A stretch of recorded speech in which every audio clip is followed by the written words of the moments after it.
এসপ্তাহৰ পূৰ্বে Chatia rail station ৰোডৰ সমীপৰ নাৰায়ণ বৰুৱাৰ 5 বছৰীয়া পুত্ৰ এক দুৰ্ঘটনাত পতিত হয়।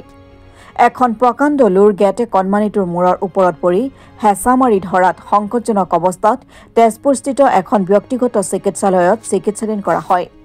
বৰ্তমান ভেণ্টিলেটৰত ৰখা হৈছে কণমানিটো। পৰিয়ালটো বিপদৰ সন্মুখীন হৈছে, যিহেতু পৰিয়ালটোৰ আৰ্থিক অৱস্থা সিমান টনকিয়াল নোহোৱাৰ হেতুকে আৰ্থিক সংকটত ভুগিছে। সেয়ে পৰিয়ালটো উপায়ন্তৰ হৈ ৰাইজৰ পৰা সহায় বিচাৰিছে, যাতে কণমানিটো সোনকালে সুস্থ হৈ উঠে। লগতে পৰিয়ালৰ লোকে এই বাতৰিৰ যোগেদি অসমৰ মাননীয় মুখ্যমন্ত্ৰী ডক্টৰ হিমন্ত বিশ্ব শৰ্মাৰ ওচৰত কাটৰ অনুৰোধ জনাইছে আৰ্থিক সাহায্যৰ বাবে। তেওঁলোকৰ বেংকৰ QR কোডটো ইয়াতে সংলগ্ন কৰি দিয়া হৈছে।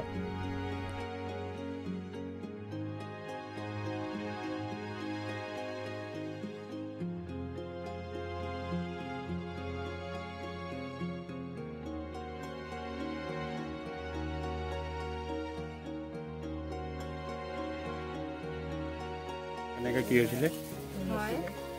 ভতিজা হয়, নাম তাৰ নন্দিল নয়ন বৰুৱা। এখন প্ৰকাণ্ড লোহাৰ গেট পৰি সি আঘাতপ্ৰাপ্ত হৈছে।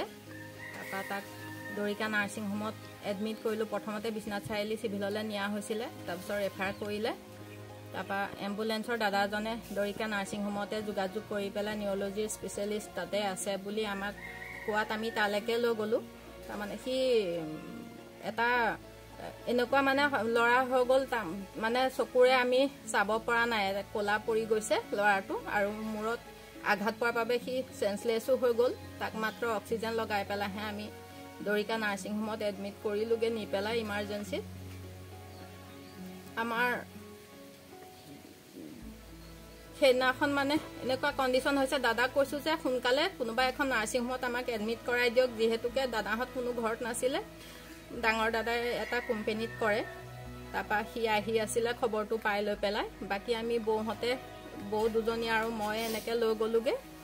তাৰপাছত নি পেলাই ইমাৰ্জেঞ্চিত এডমিট কৰাৰ পাছত চিটি স্কেন কৰি পেলাই তাত যেতিয়া ডক্টৰে ক'লে হেড এনজিঅ'ৰ হৈছে, গতিকে ইয়াতে আমি চিকিৎসা কৰিব পাৰিম বুলি কোৱাত আমি তাতে ভেণ্টিলেটৰত এডমিট কৰিলে।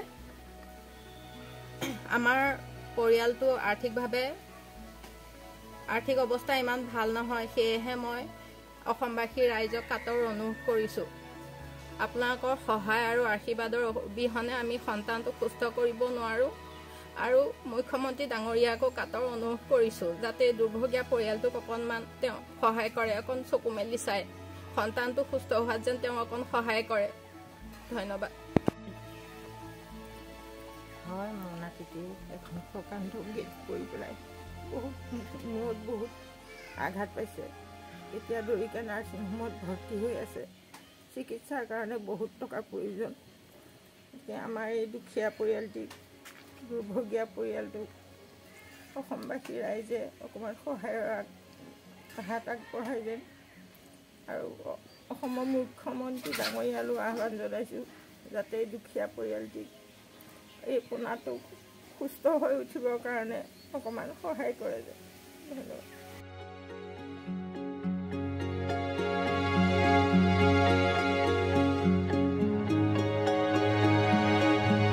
বিশ্বনাথৰ পৰা সুৰঞ্জন গগৈ ৰিপৰ্ট, অসম টুডে।